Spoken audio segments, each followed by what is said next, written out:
I'm glad to welcome the members of the Park Association and the Land Trust who have joined us tonight. I'll let them introduce themselves, and they're going to talk to us again about their recent proposal to the Board of Selectmen. And with that, I'm going to turn it over either to Brian or Chris. I'll throw it out, and either one. And I'll ask Chris Keeble or ask Kate, do we need to do anything special to have Chris Keeble be able to share in just a minute, or will he just be able to grab that? Chris, you should be all set, right? You see the green button? Yes. Okay, great. Yep. Thanks. All right. So Brian or Chris? Excellent. Dickerson, Okay, go ahead. Chris, I'll start if you want. First off, it's a pleasure being here with you at your meeting. And Steph, I just want to applaud you for the work that you're doing with the West River Watershed Coalition. The Land Trust is a member of this organization, and I think it's a wonderful segue to this, what we're having a discussion now about, because the West River Watershed Coalition is a regional conservation partnership, which means it's a group of like-minded environmental conservation organizations throughout our whole community working together. And that is something just like the South Central Regional Land Conservation Alliance, another regional conservation partnership where we all work together. So I'll be very brief. The Woodbridge Land Trust is proud to partner with the Woodbridge Park Association to protect one of our town's most valuable open space parcels. We also, the Land Trust, is looking forward to working and collaborating with the Woodbridge Conservation Commission on future projects that will conserve, preserve, and protect our town's natural resources for both the benefit of our residents and for future generations. So it's very important that we work together. And one of the most outstanding aspects of this is that we get to work closely with the Park Association. And we look forward to working with the Conservation Commission as well. So Chris Dickerson, you can introduce the Park Association as well. Well, thank you, Brian. And I appreciate the fact that we're able to work together as partners to help protect one of the most beautiful pieces of property, a jewel of our town. The Woodbridge Park Association has been a private land owning entity in Woodbridge for over 90 years. And we have on occasion partnered with entities like the Woodbridge Land Trust to protect vital open space parcels in town. And we're happy and excited to be able to join together and really help to preserve this beautiful piece of property that needs to be protected. So thank you, Tim, for inviting us, and we'll let Chris Keeble take over and give you our presentation. Thank you very much. Can everyone hear me okay? It's good. Yes, good, thanks. And Tim and the Conservation Commission, thank you very much for giving us some time before we can share materials that have been put together by the Woodbridge Park Association and the Woodbridge Land Trust in order to share our perspective on the benefits of maintaining the open space at the Woodbridge Country Club and the proposal that was put forth to the town. And I know that all of you received the PowerPoint materials ahead of this meeting, so we'll move through fairly efficiently, but we wanted to have the opportunity to highlight what we brought here. So the materials then I'll be sharing on screen, and just move things around on my screen a little bit. I'm assuming everyone can see that. Yes, good. Good, yes. So good. And now it's probably gone away for a moment, then it's back. Good. So the in stepping this through, first of all, just to be clear that this has been developed by the Woodbridge Land Trust and the Woodbridge Park Association. It was a joint committee of the two that worked together with multiple people putting together thoughts and ideas in order to assemble these materials. And we have a set of contents here that goes through the proposal that was brought forth to the town, and then touch on the history, the land, benefits, financial impact, and then summing it all up. The offer to the town from the Woodbridge Land Trust and the Woodbridge Park Association was made on November 20th of this past year, and it was submitted to propose a grant of conservation restriction on the former country club for $250,000, as well as a 10-acre development parcel that would not be under that restriction, that could include the clubhouse, tennis courts, could include other buildings, and however the town might want to use that. As you know, the town voted that down by the Board of Selectmen. We have been looking to see if there might be an opportunity to bring this back in the future. You can see the copy of the letter there on the right. And then this map went along with that proposal. It was a second page, which shows the map of the about 150 acres of the property, with 10 acres set aside in the lower right, shown in pink, which would be not part of the easement. And just an explanation of what a conservation restriction actually means, it simply limits the land to preserve its conservation value. It can be owned, it can be sold, it can be used for a variety of purposes. Each deed of conservation restriction is unique and designed specifically for that property. It would allow for the things of maintenance of agricultural soils, for walking trails, and it would also allow for an arrangement which we see in other places in town. The Sorrow Farm, the Alleghi Athletic Fields, Eldersley, Town Line Farm, all are other examples of conservation easements in town which have worked well and have been done in concert with other owners. Would the This is property just a be mock-up of the available, property. Chris, would the property be available for recreational uses if there was conservation Yes. easement on it?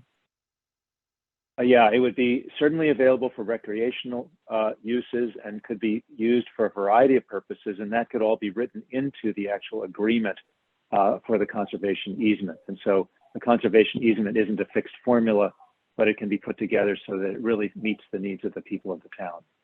Would this town still own the property, or would the ownership change? The town would still own the property and would be able to do with it what it would choose. The conservation easement would simply designate certain uses that would not be allowed in order to maintain the open space. thank May you. I ask a question too, just to confirm that this is a perpetual conservation easement? Yes, Forever? the conservation easement typically is a perpetual easement. That's the way they typically work. Thank you. And what I'm going to propose is that I step through and present as I can, moving through pretty quickly. And then I think let's have questions at the end just to make sure we touch on all the points. Great suggestion, Chris. Thank you. So this is a mock-up of the land. You can see the black rectangles as the 145 dwellings, which would be tightly spaced across the land. The green area is actually, would be deeded to the town, but it's impervious rocky land. It's not really suited for any recreational purposes. The public trails, which are the dark green, would be going through the backyards of all of these houses. And we've found with other conservation easements like this in town, such as the one between Pease Road and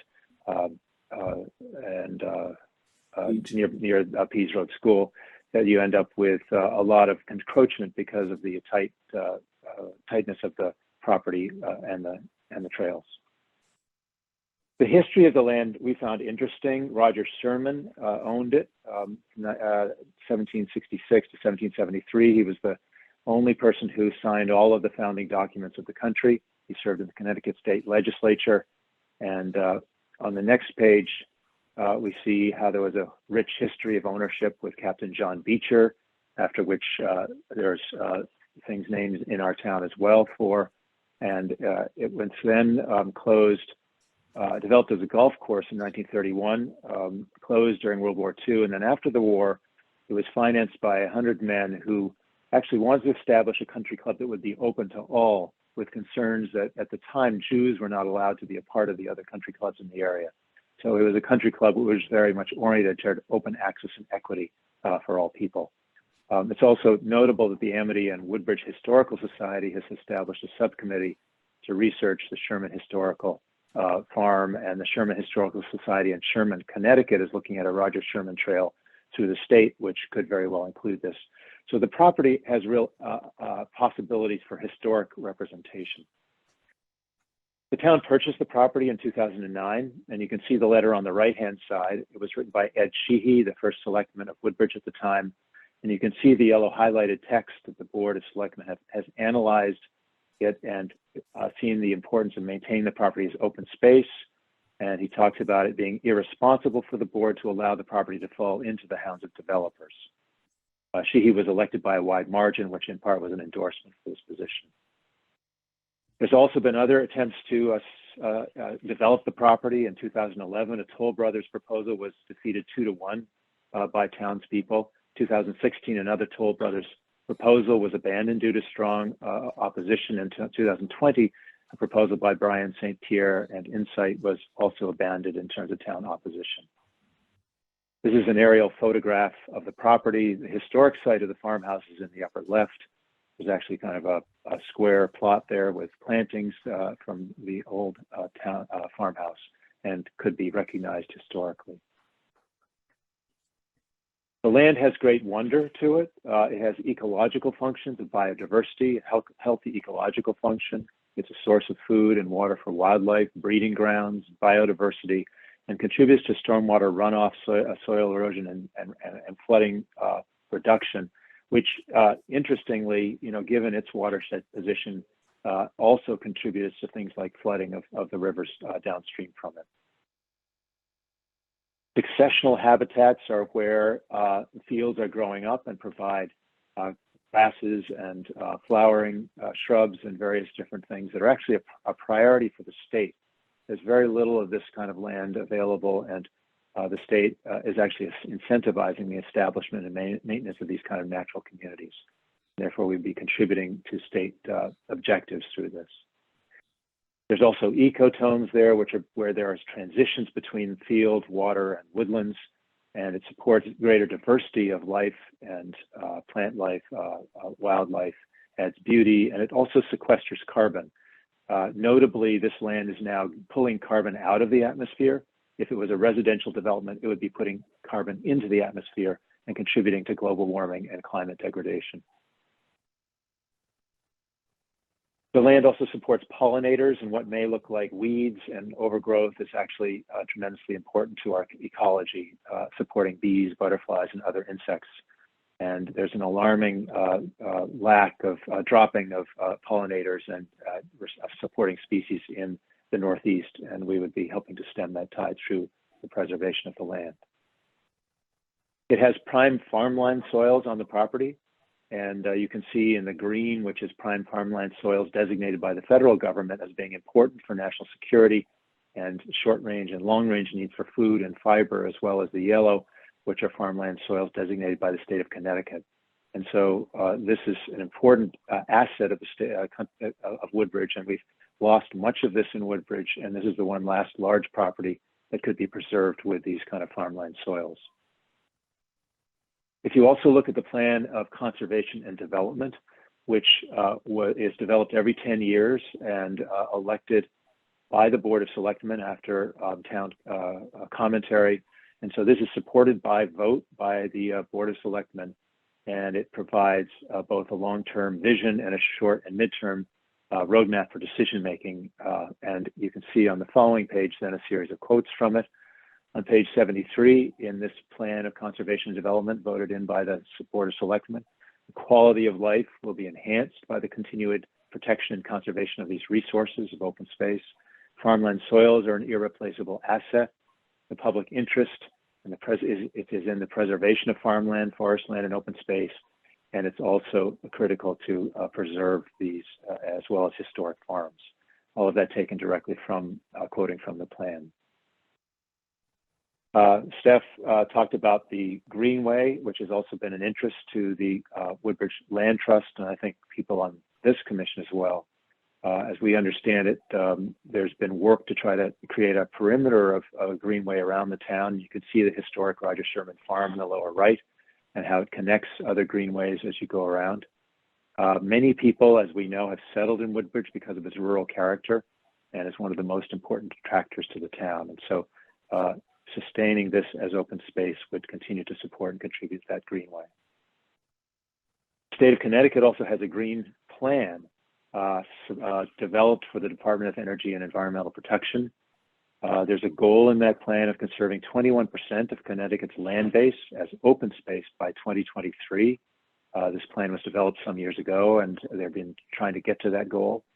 Many towns don't have available open space to conserve. Woodbridge, by protecting this space, would be helping out in this statewide green plan. There's another 163,000 acres that must be acquired and protected in order to meet the plan as put forward by the state. Open space provides a number of benefits, as I know you all are aware of, but if you look at a study of health benefits across 13 towns in New Haven County, there was an added avoided healthcare cost of $37 million, a 40% reduction, depending on whether you were in a rural location or an urban location. This comes out of a study done by Spencer Meyer and the Highstead Foundation. The environmental quality is enhanced, fields and stands of trees with a whole series of benefits. Tax revenues actually increase in properties that are close to open space. And so therefore, there's a tax benefit that arises from open space that acquires to other properties in the town. And then the beauty, ways to calm the soul, find inspiration, and bring perspective to life, is beneficial in a wide array of areas. And recent studies show that the time in nature reduces stress and raises self-esteem. And that's been shown actually through many studies. And so we actually contribute to the benefits of life in many ways through open space. Neighbors can connect and enjoy the open place, which is actually wonderful for community building.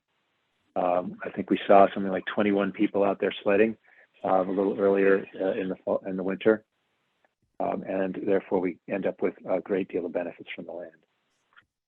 In this last section, we wanted to lay out the financial impact of open space versus residential development. If you look at a study done by the Office of the State Controller from New York State, and this is a 20-page study that was done not by any conservation committee or group, but by simply the state Controller's Office that is looking at economic benefits with the benefit of that. If you look, there's quotes there that are drawn from the study on the left with the bullet points, and the orange arrow at the bottom highlights the fact that studies show that open space demands fewer municipal services than lands and other uses. So open space tends to generate more revenue, whereas land and residential use typically consume services of greater value than the property tax revenues generated by those lands. And so this study is looking across multiple studies and said it's a money loser for a town to engage in residential land development. This is some additional data that's come from the American Farmland Trust. It was across 39 towns in 5 New England states. You can see across the bottom, Connecticut, Maine, Massachusetts, New Hampshire, and Rhode Island, and an average on the right. And the idea here is that depending on what kind of development, it shows whether it was relatively a loss to the town or a gain to the town based on the total economic impact. All of the dots that are blue, the residential developments, are a net loss to these towns. These are, again, taken from 39 towns across 5 New England states. The others that were net gain to the town were either in commercial and industrial development or working in open land. And we raise this as an important consideration that while we may get calculations from a developer or from certain people within the town that have an opinion about what the financial impact will be, we don't actually know many of those impacts, and they're assumptions that we put together. This then shows what actually happens over time when you have a residential development in the New England area compared to when you have developments of other types. This is also supported by a study by Malone and McBroom, which is a town planning consulting firm that Woodbridge has used on multiple occasions. In 2014, they did a study looking at the Woodbridge Country Club at the time, looking at a standard single-family detached residential subdivision, which is the same type of development as we were proposing about. The municipal costs would include costs for services and schools, and they would be 58% higher annually than the tax revenues that would be gained. So again, in this study showed that residential losses would exceed benefits financially. And then finally, just looking at, well, what's the total cost of the town anyway? It's within 10 years, the property would be totally paid off. We've already paid more than half of it over the course of the last period of time. and that the remaining payments are only $45 per capita, $45 per paying taxpayer across the town. And if you look at the total payments each year, it's less than 1% of the town budget. It's a very minuscule financial component that we're looking at in terms of this land. And it does ask the question about, with a very minor financial component, whether we see ourselves ready to take away such an important asset. In sum, therefore, the proposal to the town, which was for a plan of conservation easement, would still allow the town to gain revenue. The town would own the land, it would have 10 acres to generate revenues, perhaps through 55+ housing or other amenities. And so therefore, it in no way restricts the town economically in a complete fashion. There's a rich history that could be highlighted and valued. The land supports the environment, its ecology, and aligns with the goals of the town and the goals of the state regarding the preservation of land. It provides health, community building, and inspiration type benefits for the town. And as a financial impact, it's a residential loss. The residential development is a net loss to the town over time from all of the different studies that have been looked at. So in sum, we believe that the property is a place that's very definitely worth protecting. So with that, and Tim, I hope we have a few more minutes. We'd love to be open for questions. We will have a few minutes for questions. I'll editorialize here from a personal statement. I think it's a wonderful pitch and well presented, Chris. Questions from the commission members? Are there any expenses associated to the town for the conservation easement? I know for the residential development was highlighted the educational and other services that would be required. Does this proposal have any other hidden costs that we should be aware of?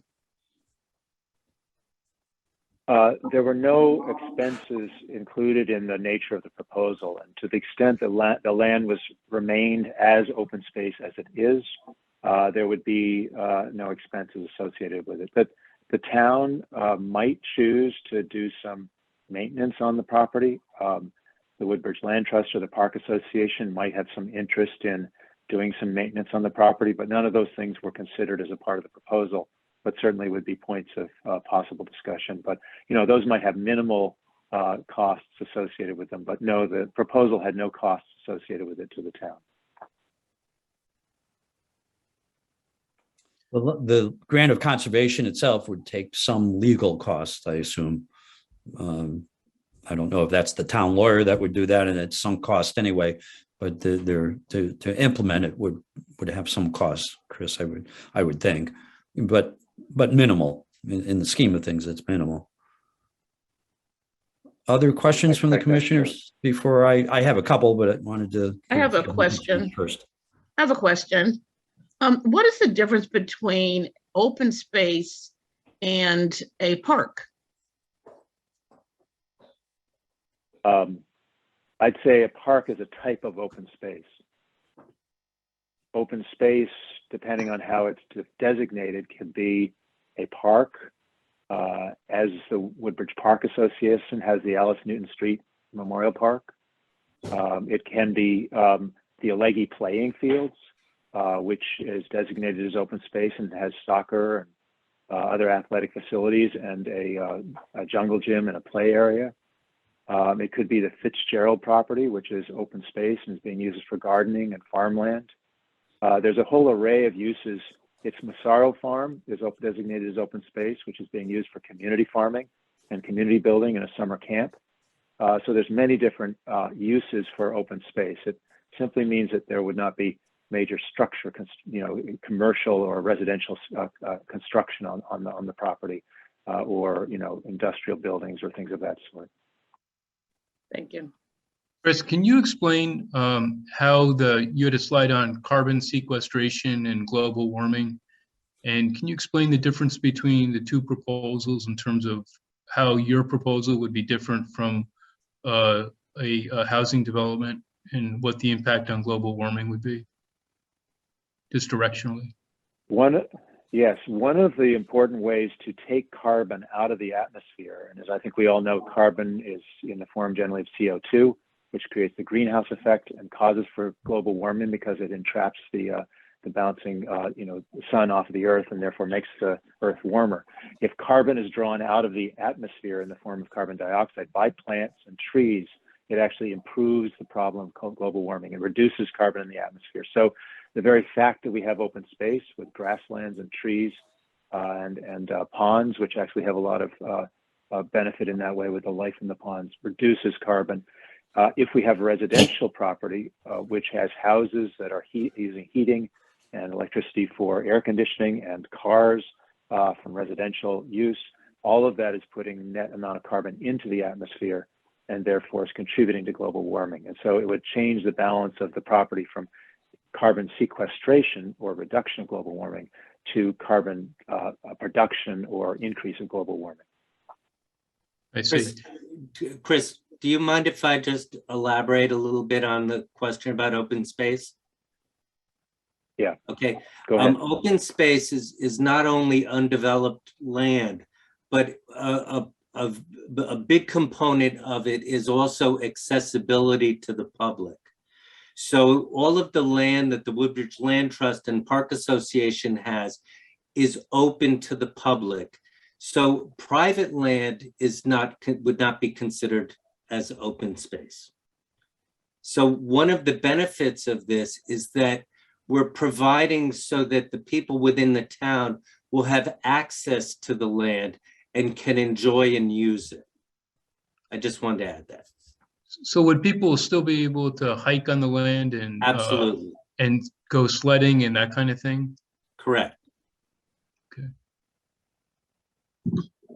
And Chris, can I just add to your carbon input and climate change? Enough, Will. Also, there's this whole idea of embedded carbon within all of the buildings. And development that would be in there. So we're talking not only is there, carbon emissions due to the operations of those facilities when they're there, but everything from extraction, fabrication, transportation, manufacturing, constructing, decommissioning, all of that entire life cycle of anything that's being developed there goes to the carbon footprint. Yes, thank you. Other questions? Then I just had a couple. Excuse me.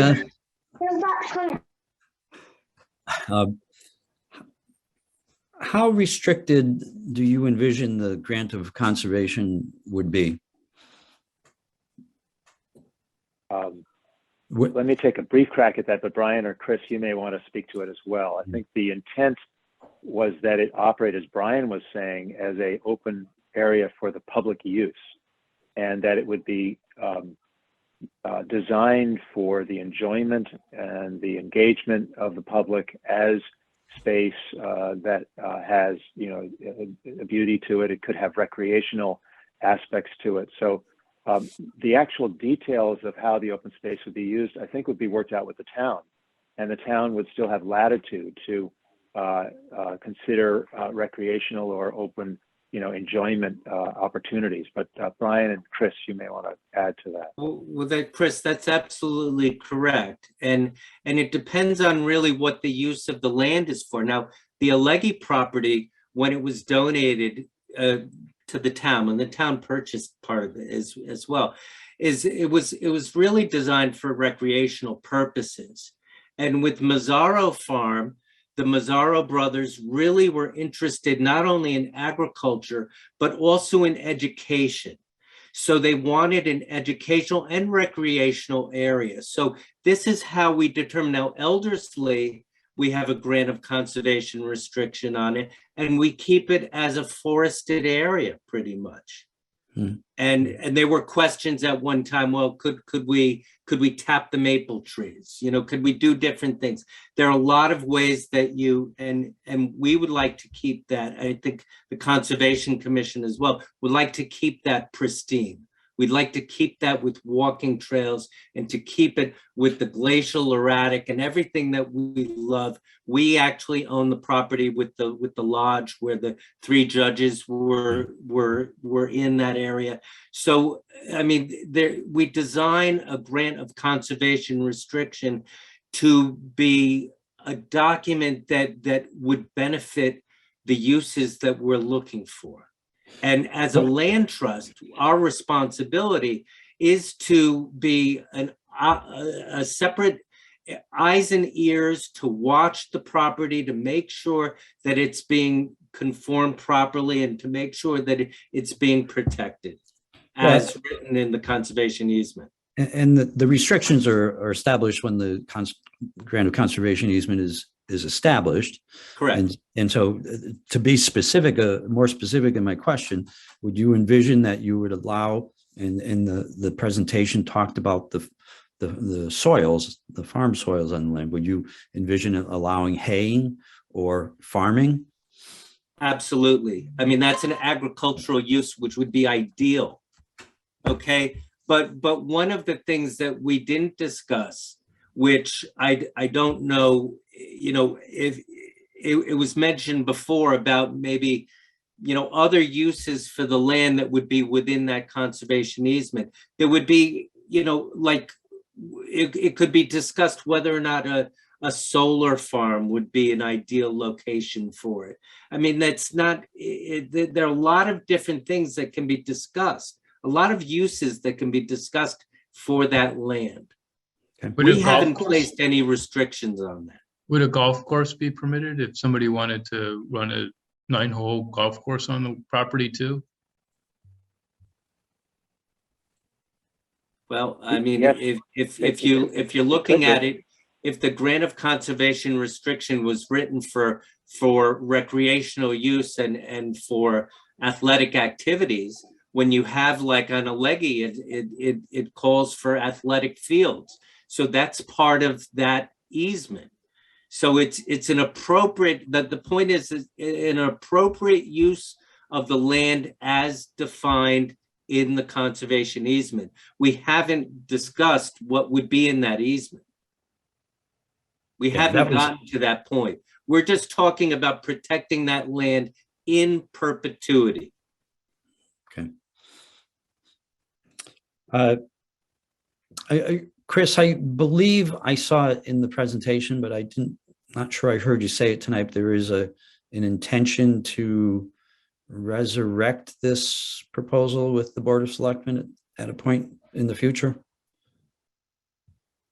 If that becomes possible, I think there's an interest in continuing to put this forward. So yes, I think the Woodbridge Land Trust and the Woodbridge Park Association would like to put this forward again if that became possible.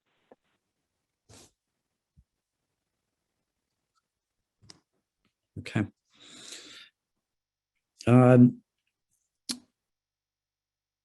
Chris, I'd make just one point or send you away to look at something.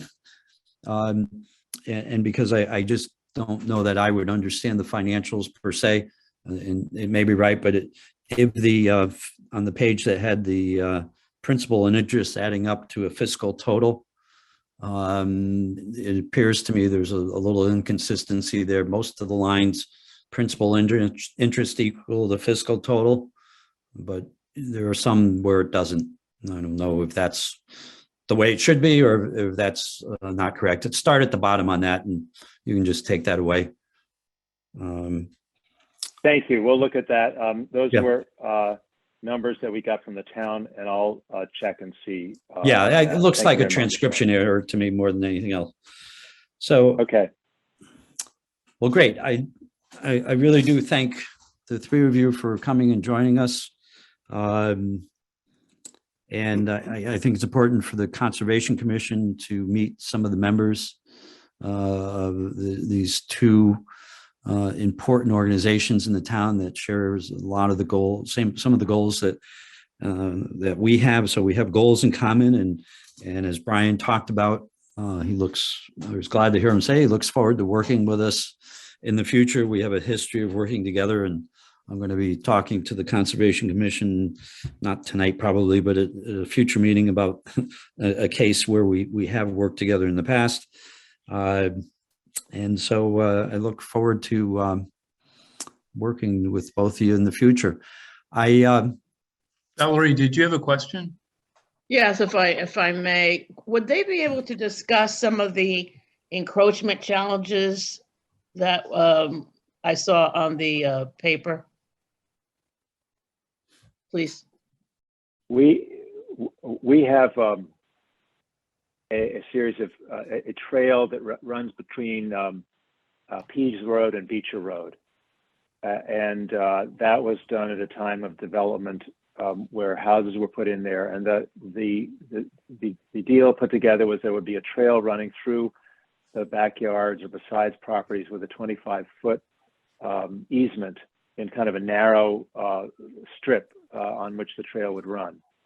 And we have multiple times found large piles of fall leaves and downed branches dragged across that trail, where landowners next to the trail aren't either aware or don't respect the trail itself and consider it as a place where they can put the refuse from their cleaning of their yards. And the proposal currently for the property would be a 10-foot easement, which is even more narrow than a 25-foot easement. And our experience is it actually just runs into trouble with the landowners. I mean, Brian and several of our members have been over multiple times to talk to people. I've done so.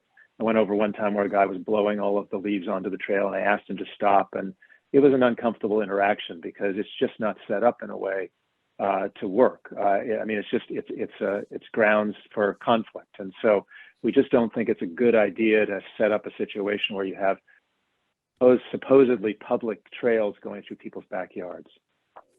In addition to that, Chris, as a responsibility of the land trust to maintain the trails throughout the town, we don't have a means of enforcing this.